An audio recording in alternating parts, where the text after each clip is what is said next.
Bonjour à tous, je voudrais aborder un thème d'actualité que nous subissons tous, c'est la très forte hausse du prix de l'énergie, l'électricité et le gaz bien sûr. Pour vous donner un ordre de grandeur, sur la ville, globalement en temps normal, nous consommons un peu plus d'1 million d'euros en gaz et en électricité, et là les projections font état de dépenses pouvant aller jusqu'à 8 millions d'euros. Passant donc de 1 million à 8 millions, c'est juste impensable. Donc la ville, et c'est l'objet de cette vidéo, c'est justement vous décrire comment nous comptons faire face. Alors, je vais développer aujourd'hui un élément très important qui s'appelle le marché à performance énergétique. Alors on avait déjà entamé les choses dès 2019 où on a programmé le changement des lampadaires. Le changement de ces lampadaires permet d'économiser jusqu'à 70% de l'énergie électrique. Donc en fait, il s'agit de passer de ce type de matériel qui comprend une lampe dite à décharge.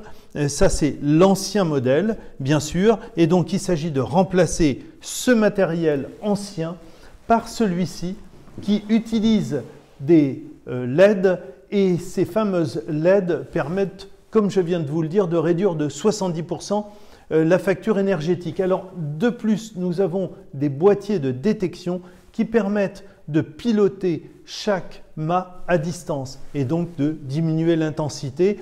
Ainsi, suivant les axes modulés ou suivant les heures, bref, ça nous permet de mieux réguler les dépenses énergétiques. Donc, face à ce dispositif, où en sommes-nous? Ce marché, nous l'avons commencé dès 2019, mais nous en sommes à la moitié.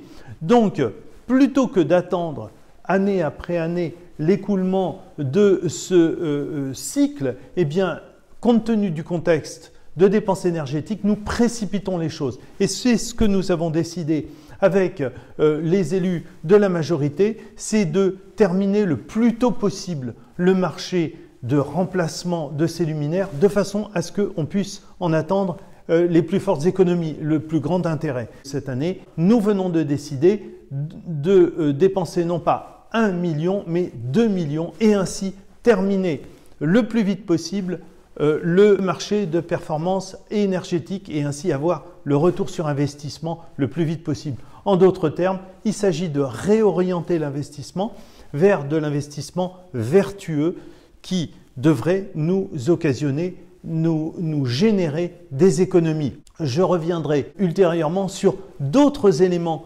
d'économie et de réétagement, comment la ville compte faire face à cette envolée des prix de l'énergie qui vous touche, bien sûr, mais qui touche en plus la ville, qui, elle, ne bénéficie pas de bouclier. C'est-à-dire que nous avons des augmentations encore plus importantes. Donc, il convient de trouver les voies et moyens pour résister le mieux possible. Voilà le petit point que je voulais faire ce soir.